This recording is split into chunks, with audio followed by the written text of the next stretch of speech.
திருக்குர்ஆன் விரிவுரை 300வது வார விழாவின் மௌலானா அல்ஹாஜ் ஏ கலீல் அஹ்மத் கீரனூரி அவர்கள் அல் குர்ஆனில் ஆன்மீகம் என்ற தலைப்பில் பேசிய பயான்.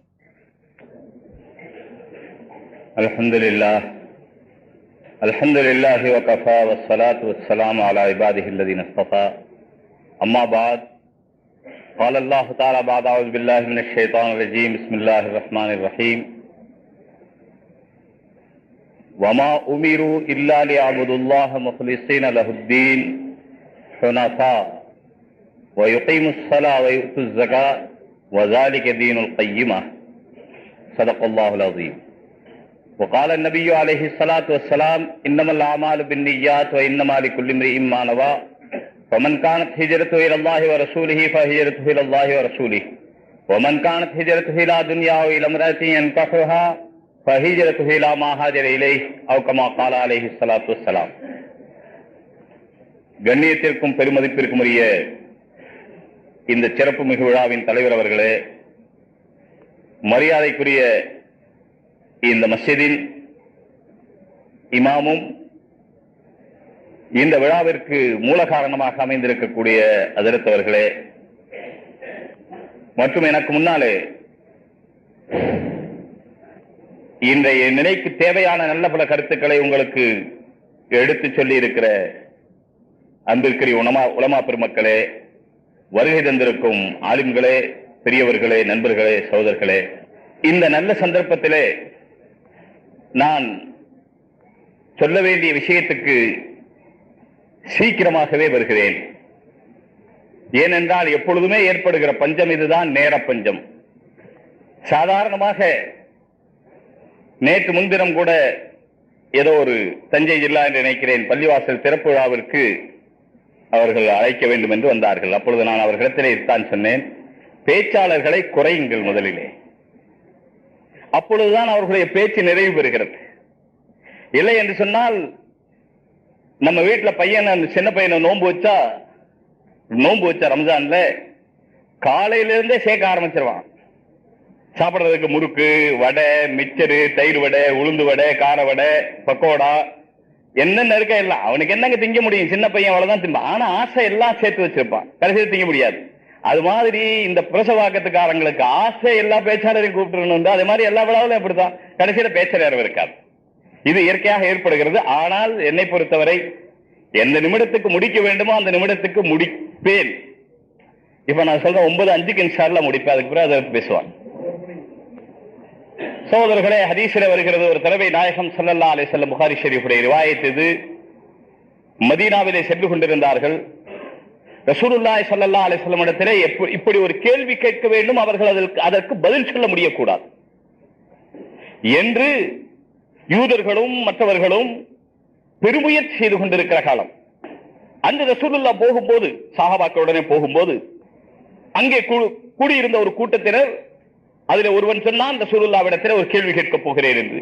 மற்றவர்கள் சொன்னார்கள், கேள்வி கேட்டு கேட்டு பல தடவை நமக்கு மூக்குடைந்து போயிருக்கிறது, இந்த தடவையும் என்ன கேட்க போகிறாய்? இல்லை, நான் ஒரு அதிசயமான கேள்வி கேட்க போகிறேன். அந்த கேள்வியை கேட்டால் அதற்கு பதில் ரசூலுல்லாஹி ஸல்லல்லாஹு அலைஹி வஸல்லம், வமா யன்திகு அனில் ஹவா இன் ஹுவ இல்லா வஹ்யுன் யூஹா. அவர்கள் தாங்களாக இன் ஹுவ இல்லா வஹ்யுன் யூஹா, எதை பேசுகிறார்களோ அல்லாஹ்விடமிருந்து வஹியாக வந்த பிறகுதான், அந்த வஹியிலிருந்து தான் அவர்கள் பேசுகிறார்கள். அதிலே எழுதி வைக்கப்பட்ட வஹிக்கு குர்ஆன் என்று பெயர், எழுதி வைக்கப்படாத வஹியும் இருக்கிறது. எனவே ரசூலுல்லாஹி ஸல்லல்லாஹு அலைஹி வஸல்லம் வஹி எதிர்பார்த்திருந்தார்கள். அந்த வஹியிலே ஜிப்ரீல் அலைஹிஸ்ஸலாம் வஹி கொண்டு வந்தார்கள். குர்ஆனிலே இருக்கிறது ஆயத், வயஸ்அலூனக அனிர் ரூஹ் குலிர் ரூஹ் மின் அம்ரி ரப்பி வமா ஊதீதும் மினல் இல்மி இல்லா கலீலா. தோழர்களே, இந்த அகில உலகத்துக்கு அல்லாஹ் தஆலா சவால் விடுக்கிறான். யஸ்அலூனக அனிர் ரூஹ், அவர்கள் கேட்கிறார்கள், ரூஹ் என்றால் என்ன? அவன் கேட்ட கேள்வி அதுதான், ரூஹ் என்றால் என்ன? மர் ரூஹ், ரசூலுல்லாஹ் கேட்டா மர் ரூஹ் என்றால் என்ன? ரசூலுல்லாஹி ஸல்லல்லாஹு அலைஹி வஸல்லம் தாங்கள் பதில் சொல்லவில்லை, அல்லாஹ்விலிருந்து வந்த பதிலை சொன்னார்கள். நபியே, நீங்கள் சொல்லுங்கள், குல் அர்-ரூஹு மின் அம்ரி ரப்பி. ரூஹ் என்பது என்னுடைய ரப்பினுடைய ஆணைக்கு பெயர்.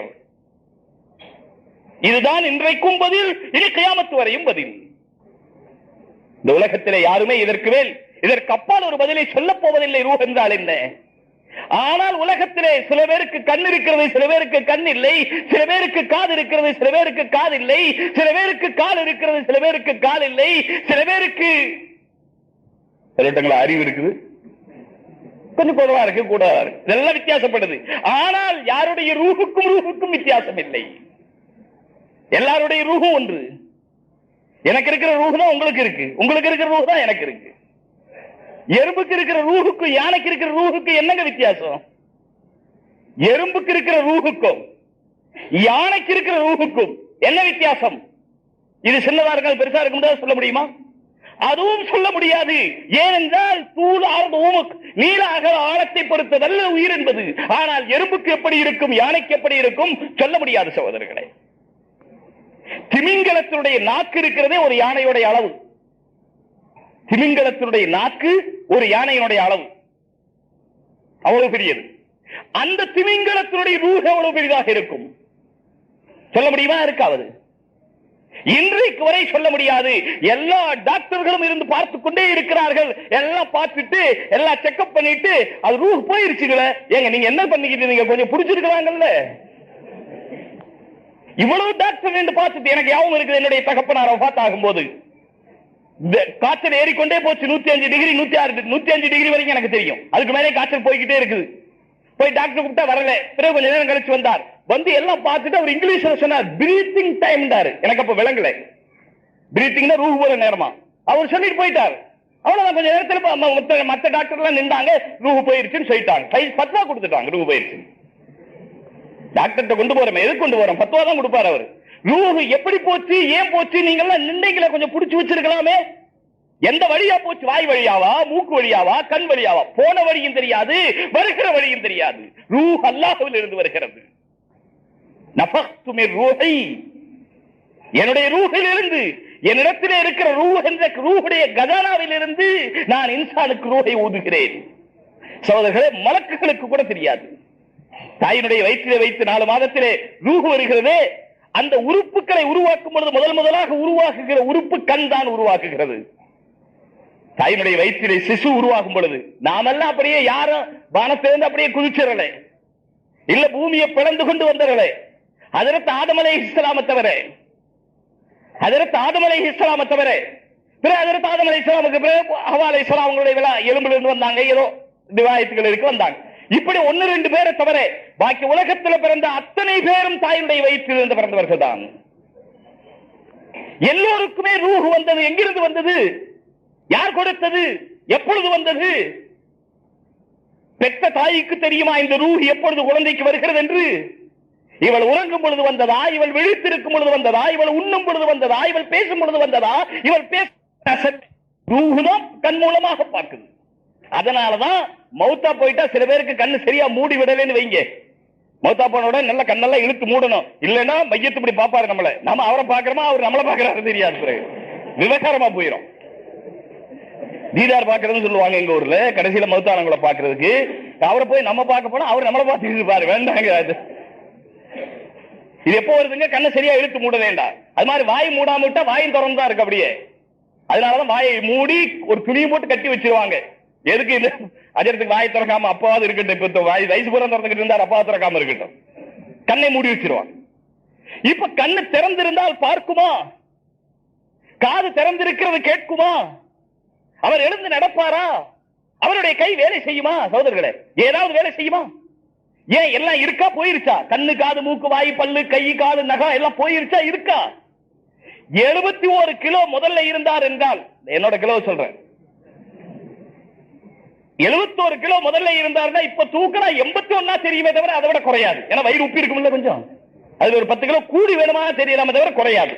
எதுவும் குறையல. ஆனால் கண் பார்க்கவில்லை, காது கேட்கவில்லை, நாவு பேசவில்லை, நாக்குக்கு ருசி தெரியவில்லை, அறிவு வேலை செய்யவில்லை, எது சொன்னாலும் அவருக்கு புரியவில்லை. இனி அவர் இந்த உலகத்தில் இருப்பதற்கு லாயக்கில்லை. அதனாலதான் மரியாதையா கழுவி குளிப்பாட்டி பாட்டெல்லாம் அத்தர் ஊத்துறது நான் அப்பதான் பார்த்தேன். இல்லாட்டா அப்படி எடுத்து அப்படி தொட்டு அப்படி அந்த மையத்துக்கு தாங்க பாட்டெல்லாம் ஊத்துறாங்க. ஏன்டா இனி கேட்க மாட்டாரு இவரு. வேற யாருக்கும் பாட்டெல்லாம் ஊத்துறது நான் பார்க்கல. சில சமயத்துல மாப்பிள்ளைகளுக்கு வேணா ஊத்துவாங்களா இருக்கும். தடை விடுவாங்களா இருக்கு என்ன மொபத்துல இருந்து அப்படி சில சமயத்துல இல்லைன்னா அந்த மையத்துக்கு பாட்டிலா கொண்டு வந்து பூரா அத்தனை ஒன்னா ஊத்தி விட்டாங்க. ஏன்னா இது கேட்க மாட்டார் அத்தர். சகோதரர்களே, கண் பார்க்கிறது என்று சொன்னால் கண் மூலமாக ரூஹ் பார்க்கிறது, காது மூலமாக ரூஹ் கேட்கிறது, மூளையின் மூலமாக ரூஹ் சிந்திக்கிறது, நாக்கின் மூலமாக ரூஹ் பேசுகிறது. அதனாலதான் மௌத்தான பிறகு நாக்கு இருக்குது, ரூஹ் இல்ல, அதனால பேசல. கண் இருக்குது, ரூஹ் இல்ல, அதனால பார்க்கல. காது இருக்குது, ரூஹ் இல்ல, அதனால கேட்கல. ரூஹ் தான் பார்க்குது. இந்த ரூஹ் அல்லாஹ்வுடைய கஜானா இருந்தது சகோதரர்களே. இந்த ரூஹ் இப்ப இருந்து கொண்டிருக்கு, நம்முடைய உடம்புல இருந்து பிரிஞ்சதுக்கு பிறகு அல்லாஹ்ட்ட போய் சேருது. இனி அல்லாஹ்ட்ட போய் சேரும் போது அதாப் ஏற்படும். அது அசல்ல ரூஹுக்கு ஏற்படுது, பத்தனம் உடலும் உண்டாகும். அங்கே அசல்ல ரூஹுக்கு தான். ரூஹுடைய தசல்சுல் ஆலமே அருவாஹில் இருந்து சகோதரர்களே, என்றைக்கு ஆலமே அருவாஹில் நம்முடைய ரூஹ் இருந்துச்சோ அன்றையிலிருந்து இன்றைக்கு வரைக்கும் இருக்கு. இனி கபருக்கு போன பிறகு இருக்கும், ஹஷர்லயும் இருக்கும், பிறகு ஜன்னத்திலும் இருக்கும். இன்ஷா அல்லாஹ் நம்ம எல்லாம் ஜன்னத்துக்கு தான் போவோம். ஜன்னத்துக்கு போறதாக அபிப்பிராயம் இல்லை நமக்கு. சரிதாங்களா? இன்ஷா அல்லாஹ். ஏன்னா அல்லாஹ் அனுப்ப மாட்டான். நம்ம அல்லாஹ் சொல்லிக்கிட்டு இருக்கிறோம். அதுக்காக அல்லாஹ் தஆலா இறக்கப்படுவானே, நம்ம அல்லாஹ்ங்கற பேர் சொன்னதுக்காக. நாம சொல்ல தகுதி இல்லதா, நாம சொன்ன பிறகு தகுதி இல்லாத வேலை செய்யறதா. ஆனா அல்லாஹ்ங்கற பேர் சொல்றோம், ஆகையால நாம சொர்க்கத்துக்கு போறோம் நம்புறோம். சகோதரர்களே, சொர்க்கத்துக்கு யார் போவாங்க தெரியுங்களா? யார் சொர்க்கத்துக்கு போவோம் நம்புறாங்களோ அவங்க தான் போவாங்க. யாருக்கு நம்பிக்கையிலே அவங்க போக மாட்டாங்க. அதனால நம்பணும். ஏன் காரணம் என்ன? நம்ம அமல் என்னங்க, அமல் என்ன அமல் செய்யறோம்? அல்லாஹ்வுடைய கிருபை இல்லாமல் இல்லா யதகம்மதனி அல்லாஹு பிரஹ்மத்திஹி ரசூலுல்லாஹி ஸல்லல்லாஹு அலைஹி சொன்னார்கள். அல்லாஹ் தஆலா என்னையும் தன்னுடைய ரஹமத்தை கொண்டு மூடிக்கொண்டால் தான் நான் சொர்க்கத்துக்கு போவேன். அல்லாஹ் தன்னுடைய ரஹமத்தை கொண்டு மூடுவாங்க நம்பிக்கை இருக்கு. இந்த ரூஹ் முடியறது இல்லை. இந்த உலகத்தில் இருக்கிற காலத்திலையும் இப்ப ரூஹ் அசலா, நம்முடைய உடல் அசலா, இந்த ஆன்மா அசலா அல்ல இந்த உடல் அசலா? ஆன்மா அசலா, உடல் அசலா? இப்ப அதற்கு மற்றவர்கள் சேர்ந்துதான் முடிவு செஞ்சிருக்கிறாங்க. இந்த ஆன்மாவை பத்தி பேசுங்க, ஆன்மீகத்தை பத்தி குர்ஆன் என்ன சொல்லுதுன்னு சொல்லுங்க. என்ன சொல்றதுங்க? ஆன்மா தான் அசல், இந்த உடல் அசலே இல்லை. இந்த உடல் அழிஞ்சு போயிடும். கபரில் வச்சதுக்கு பிறகு அடுத்த பையத்தை கொண்டு அதில் வைக்கிறாங்க. உடல் அழிஞ்சு போயிடும். ஆன்மா தான் அசல். அந்த ஆன்மாவை பக்குவப்படுத்துவதற்காகத்தான் ஆன்மீகத்தை அல்லாஹ் தஆலா குர்ஆனிலே தந்திருக்கிறார். அந்த ஆன்மீகத்தின் மூலமாக இந்த உலகத்திலே நாம் செய்ய வேண்டிய ஒரே காரியம் ஆன்மாவை பக்குவப்படுத்துவதுதான். இதுக்கு என்ன பேர் சொல்லுங்க? ஆன்மீகம் சொல்லுங்க, தஸவுஃப் சொல்லுங்க, சுலூக் சொல்லுங்க, இஹ்சான் சொல்லுங்க, நிறைய பேர் இருக்கு. அசல்ல இது எடுக்கப்பட்டிருக்க அந்த ஹதீஸ் ஜிப்ரீல் என்று பிரபலியமான ஹதீஸ் இருக்கிறது. பல ஹதீஸுடைய எல்லா கிதாபுகளிலும் இருக்கிறது. ஜிப்ரீல் அலைஹிஸ்ஸலாம் வந்தார்கள் சஹாபாக்களுக்கு தீனை படித்துக் கொடுப்பதற்காக. வந்து கேட்டார்கள், இஸ்லாம் என்றால் என்ன? தொழுவது, நோன்பு வைப்பது, ஜக்காத்து கொடுப்பது என்று சொன்னார்கள் ரசூலுல்லாஹி ஸல்லல்லாஹு அலைஹி வஸல்லம். அப்பொழுது அந்த பதிலை கேட்டுவிட்டு ஜிப்ரீல் அலைஹிஸ்ஸலாம் மனித உருவத்தில் வந்திருந்தார்கள். சஹாபாக்களுக்கு தெரியாது இவர் ஜிப்ரீல் என்பது தெரியாது. மனித உருவத்தில் வந்திருந்தார்கள்.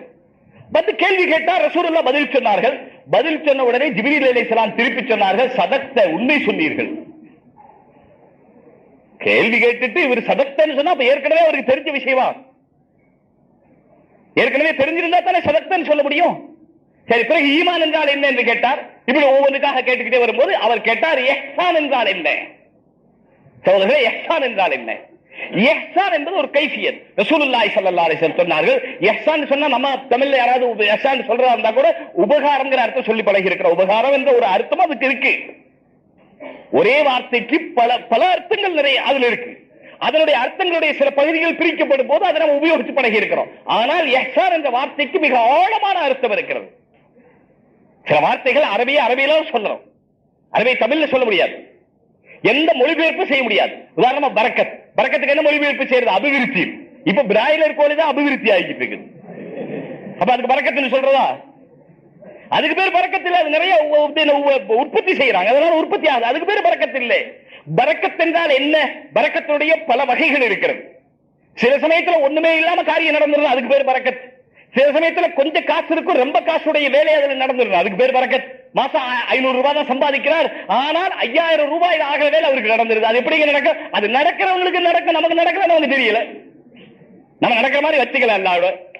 அல்லாஹ்வோட கனெக்ஷன் எப்படி வச்சுக்கணும்? 500 ரூபாய் வேலையில அல்ல 5000 ரூபாய் வேலை, 500 ரூபாயில அல்ல 5000 ரூபாய் வேலை நடத்தி தரணும். வீட்டுல கொஞ்சம் தான் சாப்பாடு இருக்குது, ஆனால் எல்லாருக்கும் பரக்கத்தான் முடிஞ்சு போயிடணும். அது எப்படி எல்லாரும் சாப்பிட்டு முடிஞ்சு போயிடணும்? ஒரு கிளாஸ் பாலை 80 சஹாபாக்களுக்கு அதிகமான பேர் குடிச்சு, கடைசியில் ஹஜ்ரத் பிலால் குடிச்சு மீற பால் இருந்துச்சு. நீங்க கேள்விப்பட்டிருப்பீங்க. இதுக்கு பேர் பரக்கத். அது இருக்கட்டும். இந்த ரூஹை சுத்தப்படுத்துவதற்கு என்ன வழியோ, இந்த ஆன்மாவை தெளிவாக வைப்பதற்கு என்ன வழியோ, அதைத்தான் அல்லாஹ் தஆலா உலகத்திலே தீன் என்றும் ஷரியத் என்றும் தந்திருக்கிறான். இஹ்சான் என்ற வார்த்தைக்கு தமிழ்ல சொல்ல முடியாது. அதே போல தமிழ்ல கூட சில வார்த்தை இருக்குது. தமிழ்ல கூட சில வார்த்தை இருக்கு. டமார் என்று மோதியது, இங்கிலீஷ்ல சொல்லுங்க. டமாருக்கு இங்கிலீஷ்ல சொல்லுங்க. அது தமிழ்ல மட்டும்தான் இருக்கு. இங்கிலீஷ்ல வேற என்னமோ இருக்கு, அந்த இடத்துல உபயோகிக்கிற வார்த்தை. அரபிலேயோ இங்கிலீஷ்லயோ அல்லது உருதுலயோ டமார்னு சொல்லுங்க அப்படின்னு சொன்னா அது சரியா வராதுங்க. அந்த மொழிபெயர்ப்பெல்லாம் சரியா வராது. அந்த மொழிபெயர்ப்பு சரியா வராது. இஹ்சான் என்றால் என்ன என்று கேட்கும்போது ரசூலுல்லாஹி ஸல்லல்லாஹு அலைஹி சொன்னார்கள், அன் தஅபுதுல்லாஹ கஅன்னக தராஹு ஃபஇன் லம் தகுன் தராஹு ஃபஇன்னஹு யராக். சுப்ஹானல்லாஹ், என்ன அழுத்தமான பதில் சொன்னாங்க. அன் தஅபுதுல்லாஹ கஅன்னக தராஹு, நீ அல்லாஹ்வை வணங்க வேண்டும், அல்லாஹ்வை நீ பார்ப்பது போல. அல்லாஹ்வை நீ பார்க்கணும், அப்படி உனக்கு தெரியணும். ஏனென்றால் அல்லாஹ் எங்கும் இருக்கிறான். யார் தன்னை பக்குவப்படுத்தி, தன்னுடைய ஆத்மாவை, தன்னுடைய உயிரை பக்குவப்படுத்தி தக்பீர் கட்டி நிற்கிறார்களோ முன்னாலே அல்லாஹ் இருப்பான். இந்த நிலை உண்டாக்கணும். சரி, ஒரு நம்ம சொல்றோம் அப்படி மனசுல வரமாட்டேங்குது, அல்லாஹ் பார்க்கறான்னு நமக்கு தெரிய மாட்டேங்குது என்று சொன்னால் இப்படி வச்சுக்க, ஃபஇல்லம் தகுன் தராஹு ஃபஇன்னஹு யராக். நீ அவரை பார்க்காவிட்டாலும் அவன் உன்னை பார்க்கிறான் என்று நினைத்துக் கொள். நான் அவனை பார்க்கல. இப்ப நம்ம ஒரு வேலைக்காரன் எஜமான் எங்க இருந்தோ பார்த்துக்கிட்டு இருக்கிறான் தெரிஞ்சால் வேலைக்காரன் எப்படி வேலை செய்வான்? ஒரு மாணவன் உஸ்தாத் எங்க இருந்தா அவர் பார்க்கிறார் தெரிஞ்சா எப்படி படிப்பான்? எங்க இருந்து பார்க்கிறாரு தெரியல, ஆனா எங்க இருந்து பார்க்கிறார் இவனுக்கு தெரியுது. எஜமான் எங்க இருந்து பார்க்கிறார் இவனுக்கு தெரியுது என்றால் என்ன செய்வான்? ஒருத்தர் போன்ல பேசுவார், அதோடு அவர் முதல்ல பேசுவார் போன்ல, இவருக்கு ஒண்ணு தொப்பி தூக்கி தலையில் வச்சுக்குவார். தொப்பி கழட்டி வச்சுட்டு கணக்கு எழுதிட்டு இருப்பாரு. போன் வந்துச்சு, எடுத்து ஹலோ நான் இன்னார் பேசுறேன் முதலாளி, தொப்பி எடுத்து தலையில் வச்சுக்கிட்டாங்க. என்ன போன்ல கண்ணுக்கா தெரியுதா இருக்கு, முதலாளி அங்க இருந்து பேசுறாருனால தொப்பி தலையில் வச்சுப்பார். அல்லாஹ் பார்க்கிறான் என்று நினைத்து பழகுங்கள். நான் பார்க்கிறேன் என்று நினைக்கிறேன், இதுதான் அசல். இல்ல குறைஞ்சபட்சம் இவ்வளவு நினைங்க, நான் பார்க்கலேங்கிற தசவுர், அந்த எண்ணம் வர முடியவில்லை என்றால் அல்லாஹ் என்னை பார்க்கிறான் என்று நினைங்கள். அல்லாஹ் என்னை பார்க்கிறான் என்று நினைங்கள். ஃபஇல்லம் தகுன் தராஹு, நீ பார்க்காவிட்டாலும் ஃபஇன்னஹு யராக், அவன் உன்னை பார்க்கிறான். இதுதான் இஹ்சான். இந்த நிலை மனிதனுடைய எல்லா நிலையிலும் இருக்கணும். இரவு பகல் 24 மணி நேரத்தில் இருக்கணும். இதுதான் ஆன்மாவை சுத்தப்படுத்துதல், தூய்மைப்படுத்துதல். இது யாருக்கு? இதுக்கு சூஃபியாக்கள் விளக்கம் சொல்லும் பொழுது ஃபஇல்லம் தகுன் தராஹு, தக்குன் என்பதை அரபிக ஆலிம்களுக்கு தெரியும். தக்குன் என்பது நாக்கிஸ் இல்லை, இங்கே தக்குன் என்பது காண தாம் என்று சொல்லுகிறார் சூஃபியாக்கள். ஃபஇல்லம் தகுன், நீ இல்லாமல் போய்விட்டால், நீ உன்னை அழித்துக் கொண்டால் தராஹு, பிறகு அல்லாஹ் தெரிவான் நமக்கு. ஃபஇல்லம் தகுன், நீ உன்னை அழித்துக் கொள்ள வேண்டும். நான் என்று ஒன்று இருக்கக்கூடாது. சோதர்களே, நான் சொல்றேன், யார் அது? இந்த கண்ணுக்கு பேரு நானா? இந்த கண் என்னுடைய கண், நான் தான் அதுல சேர்க்கும் போது என்னுடைய ஆகுது. நானுடையங்கிறது தான் தமிழ்ல சொல்லும் போது என்னுடைய ஆகுது. இது நானுடைய கண், அதான் என்னுடைய கண். இது என்னுடைய காது. நான் யார்? நீங்களே கேளுங்களா கொஞ்சம், நான் யார்? ரூஹுக்கு சொல்லலாம், இது என்னுடைய ரூ, அதுவும் அல்ல நான். ரூ என்னுடைய ரூ. அப்ப நான் எங்க? எதுக்கு பேரு நான்? சோதர கொஞ்சம் யோசிங்களா. இங்கே தலையிலிருந்து கால் வரை இருக்கிற எதற்கு பெயர் நான்? இந்த கண்ணு என்னோடது, இந்த காது என்னுடையது, மூக்கு என்னுடையது, இந்த உடல் என்னுடையது, ஜுப்பா என்னுடையதுங்கிற மாதிரி இந்த உடல் என்னுடையது. ஜுப்பா கழட்டி போடுற மாதிரி என்னத்தை கழட்டிடலாம், நானை விட்டு இந்த உடலையும் கழட்டிடலாம். ஏன்னா அது என்னுடையது. எப்படி ஜுப்பா என்னுடையது, அது உடல் என்னுடையது, ரூஹ் என்னுடையது. அப்ப நான் யார்? நான் எங்க போச்சு? நீங்களே சொல்லுங்களேன். நான் நீங்க சொல்றீங்களா, அது எதுக்கு பேர்? உலகத்தில் யாரும் சொல்ல முடியாது. ஏனென்றால் அந்த நான் என்ற குரல் அல்லாஹ்வே இருந்து வருகிறது. நான் என்ற குரல் அல்லாஹ் ஒலிக்க செய்கிறான். இந்த நாக்கில் இருந்தா சத்தம் வருது, இந்த தொண்டையில இருந்தா சத்தம் வருது. சத்தம் வரணுமானா ஒரு கனமான பொருளோட போதும், அப்பதான் சத்தம் வரும். பிறகு இப்ப சத்தம் வருது, எங்கிருந்து வருது? உலகத்திலே என்னென்னவோ ஆராய்ச்சி பண்ணுகிறார்களே, கொஞ்சம் இதை ஆராய்ச்சி பண்ணுகிறேன். நான் பேசும்பொழுது, நீங்கள் பேசும்பொழுது சப்தம் வருகிறது. இந்த சப்தம் எங்கிருந்து பிறக்கிறது? வாயில இருந்தா வாயில இருந்து எச்சி வருது. தொண்டையில இருந்தா தொண்டையில கொஞ்சம் காரி பார்த்தா தெரியும் ஆக்சண்ட். அது வேணா வரும். சப்தம் தொண்டையிலிருந்து வரவில்லை, வாயிலிருந்து வரவில்லை சகோதரர்களே. அதனால் தான் சூஃபியாக்கள் சொல்லுகிறார்கள் வஹ்தத்துல் வஜூத், எதுவுமே இல்லை, அல்லாஹ் தான் இருக்கிறான். ஏனென்றால் எதுவெல்லாம் நான் நான் என்று சொல்லுகிறார்களோ, எதுவெல்லாம் நான் நான் என்று சொல்லுகிறதோ அதுவெல்லாம் உண்மையிலே அங்கே இல்லை. யார்தான் இருக்கிறான்? அல்லாஹ் தான் இருக்கிறான். எப்படி சகோதரர்களே, இந்த சவுண்ட் பாக்ஸ் அங்க இருக்கு, அங்க இருக்கு, அங்க இருக்கு, ஹாரன் அங்க எல்லாம் இருக்கு, பாக்ஸ் இருக்கு, எல்லாத்திலிருந்தும் பேசுற சத்தம் வருது. அதுலயே ஒரு கீரனூரி, அதுல ஒரு கீரனூரி, அதுல ஒரு கீரனூரி, அதுல ஒரு கீரனூரியா இருக்கிறாரு. சத்தம் 100 பாக்ஸ்ல இருந்து வரலாம். திருநெல்வேலி இஸ்திமா இருந்தா 100 பாக்ஸ், 100 விட அதிகமா இருந்துச்சு. 100 இடத்திலிருந்து சத்தம் வரலாம். ஆனால் பேசுற ஆள் எத்தனை? சின்ன பையன் வேணா சொல்லலாம், என்னத்தா சவுண்ட் பாக்ஸ் பேசுது, அவனுக்கு தெரியாத அசல்ல பேசுறாள், மைக்கு முன்னால இருந்து பேசுறான், அவனுக்கு விளங்காம இருக்கலாம். ஆனால் விளங்கின ஆளுக்கு தெரியும் சவுண்ட் பாக்ஸ் பேசல. இதே போல கேசட் கொண்டு போய் போடுங்க, எங்க ஓட்டாலும் சத்தம் வந்துகிட்டே இருக்கும், பேசுறவருடைய சத்தம் வந்துகிட்டே இருக்கும். அதுக்குள்ள ஆளா உட்கார்ந்து பேசுறார். பேசினவர் ஒருவர், கேட்பது 100 இடத்திலே. அதே போல இருப்பது ஒருவன், உலகத்திலே இருப்பது கோடானு கோடி, இருப்பது ஒருவன் சகோதரர்களே. இத புரிஞ்சுட்டோம், உலகத்துல எந்த கஷ்டம் இல்லை. ரூஹு போகும்போது எப்படி போக தெரியுங்களா? சுப்ஹானல்லாஹ், நான் என்னுடைய ரப்பை சந்திக்க போகிறேன், என்னுடைய ஹபீபை சந்திக்க போகிறேன், சந்தோஷமா போகும். ஐயோ போறனே, கூப்பிடு, அவளை கூப்பிடு, மன கூப்பிடு, மன கூப்பிடு, என்னடா பண்ண போறா, வந்து என்ன பண்ண போறான்னு தெரியல. சொல்றேன், கோச்சுக்காதீங்க, எனக்கு மனசுல இது. எல்லாத்துக்கும் கூப்பிடுங்க, எல்லாத்துக்கும் தந்தி கொடுத்து வரவழைச்சு. என்ன பண்ண போறாங்க? இவ்வளவு பேர் சேர்ந்து என்ன செய்ய போறாங்க? எல்லாம் வந்துட்டாங்க சக்கராத்துன்னு கேள்விப்பட்டு. எல்லாம் என்ன செய்வாங்க? சண்டை போட்டு இருந்தாங்களாம். ஒருத்தர் கபிரிஸ்தான் ரொம்ப தூரம். அப்ப அதனால அவர் சொன்னாலாம், வேன் வச்சிருந்தாங்க அந்த ஊர்ல. அப்ப மகன்ல ஒருத்தன் சொன்னாலும் வேன்லயே கொண்டு போயிடலாம். இவர் சக்கராத் ஹால்ல இருக்காரு, மான் சொன்னா வேன்ல கொண்டு போயிடலாம். அடுத்தவன் சொன்னானா, அட அதுக்கு இப்பெல்லாம் வாடகை ஜாஸ்தி வாங்குறாங்க, அதனால இந்த தள்ளுற வண்டி ஒண்ணு இருக்கு, அது பிடிக்கலாம். இன்னொரு மான் சொன்னானே, இந்த வம்பதுக்கு அந்த சந்தூக் பொட்டி இருக்கு, அதை வச்சு தூக்கிட்டு ஆள் மாத்தி பார்த்து தூக்கிட்டு போயிட்டா காசே செலவில்லை. இவர் சொன்னாரா, இந்தப்பா வேண்டாம், நான் நடந்தே போயிடுறேன்.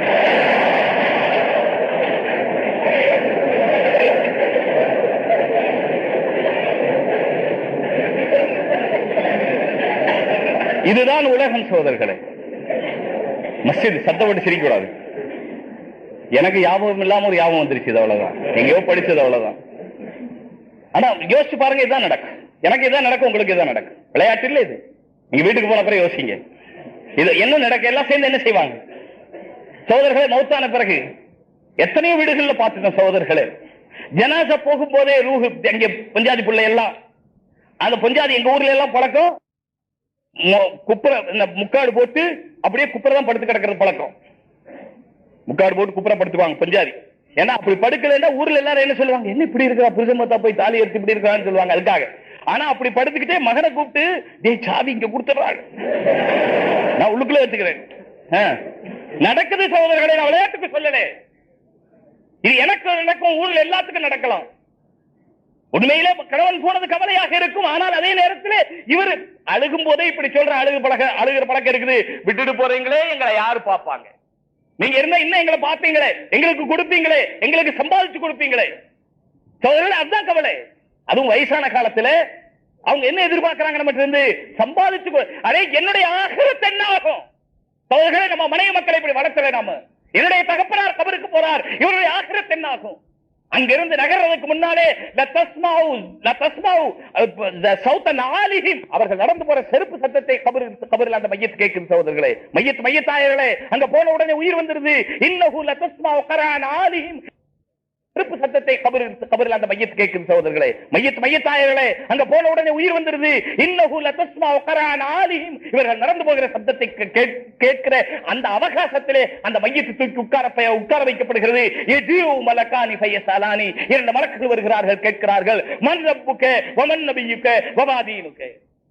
சகோதரர்களே, ஒரு ரிவாயத்தில் வருது, வமன் ஹாதர் ரஜுல், மஸ்ஜித் நபவியில இருக்கக்கூடிய மதீனா முனவ்வராவிலே இருக்கக்கூடிய எங்கள் முத்தான முஹம்மது ஸல்லல்லாஹு அலைஹி வஸல்லம் அவர்களுக்கும் நம்முடைய கபருக்கும் இடையிலே இருக்கிற எல்லா திரைகளும் நீக்கப்பட்டு முஹம்மது ஸல்லல்லாஹு அலைஹி வஸல்லம் கண்ணிலே காண்பிக்கப்படுவார்கள். கேட்கப்படும், மன் ஹாதர் ரஜுல், இவர் யார்? இருப்பது சென்னை கபரிஸ்தானிலே இருக்கலாம், இருப்பது திண்டுக்கல் கபரிஸ்தானிலே இருக்கலாம், இருப்பது உலகத்தினுடைய எந்த மூலையினுடைய கபரிஸ்தானிலே இருக்கலாம். ஆனால் அந்த கபருக்கும் நம்முடைய முஹம்மது ஸல்லல்லாஹு அலைஹி வஸல்லம் கபருக்கும் இடையிலே இருக்கிற எல்லா திரைகளும் நீக்கப்பட்டு அது ஆலமே பர்ஸக் சகோதரர்களே, வமின் வராயிஹிம் பர்ஸகும் இலா யௌமி யுபஅஸூன், அவர்கள் எழுப்பப்படுகிற வரை பர்ஸக் என்ற ஆழத்திலே இருப்பார்கள். அங்கே கபர், அங்கே ரசூலுல்லாஹி ஸல்லல்லாஹு அலைஹி கண்ணுக்கு தெரிவார்கள். அவர்களை காண்பித்து கேட்கப்படும், மன்ஹாதர் ரஜுல், இவர் யார் என்று கேட்கப்படும். அப்பொழுது இவர் எங்களுடைய முஹம்மது ஸல்லல்லாஹு அலைஹி வஸல்லம் யாருக்கு சொல்ல முடியும் தெரியுமா சகோதரர்களே? யார் முஹம்மது ஸல்லல்லாஹு அலைஹி வஸல்லம் போல் வாழ்ந்தார்களோ அவர்களுக்கு தான் சொல்ல முடியும்.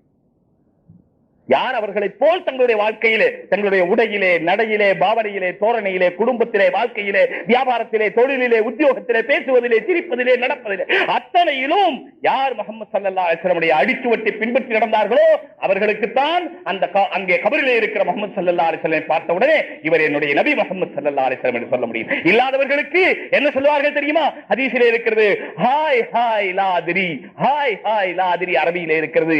தமிழிலே நான் தெளிவாக சொல்வதால் ஐயோ ஐயோ எனக்கு ஒன்றும் தெரியாது என்று சொல்லுவான். அல்லாஹ் நம்மை எல்லாம் பாதுகாப்பு. சகோதரர்களை, அல்லாஹ்விடத்தில் நீங்கள் அதாவது மனம் லயித்து அல்லாஹ்விடத்தில் கேட்க வேண்டும். எனவே ரசூலுல்லாஹி ஸல்லல்லாஹு அலைஹி வஸல்லம் விட்ட இடத்துக்கு வருகிறேன், இஹ்சான் என்பதற்கு அந்த பதில் சொன்னார்கள். அந்த நிலையை வாழ்க்கை முழுவதிலும் உண்டாக்க வேண்டும். அந்த நிலையை வாழ்க்கை முழுவதிலும் உண்டாக்க, தொழுகையிலே முதல் படியாக இஹ்சானுடைய நிலை இதுதான். ஆன்மீகத்தினுடைய ஆரம்பம் தொழுகையிலே தக்பீர் கட்டி நின்ற உடனேயே, தக்பீருக்கு பேரே தக்பீர் தஹரீமா சகோதரர்களே. உலகத்தினுடைய எல்லா வஸ்துக்களை விட்டும் எல்லா வஸ்துக்களையும் ஹராமாக்கி விட்டது. எல்லா வஸ்துக்களுடைய நினைவும் ஹராம். எதை பத்தி நினைக்க கூடாது. அதனால இந்த தக்பீருக்கு தக்பீர் தஹரீமா, ஹராமாக்குகிற தக்பீர். தஹலீலுஹா தஸ்லீம், அதை ஹலாலாக்குறது எது தெரியுமா? சலாம் கொடுக்கும் போது. தக்பீர் கட்டினது சலாம் வரைக்கும் இடையில இருக்கிற எந்த வஸ்துவையும் நினைக்க கூடாது. நினைக்கிறது ஹராம். சொல்ல போனா தான துனியாவுடைய ரீதியில தக்பீர் கட்டி நின்றார், ஒரு சூரத்துல் ஃபாத்திஹா ஓதினார் அல்லது இமாம் ஓதினார், பின்னாலே நின்றார், பிறகு ருக்குவுக்கு போய் ஒரு தஸ்பீஹ் நேரம் இருந்தார், பிறகு நின்றார், பிறகு சஜ்தாவுக்கு போனார், ஒரு தஸ்பீஹ் நேரம் இருந்தார், அத்தஹியாத் ஓதனால உட்கார்ந்தார், தொழுகை கூடிருச்சு, நம்ம ஃபத்வா கொடுத்துருவோம். அல்லாஹ் சொல்லணும் நம்முடைய தொழுகை கூடிச்சு.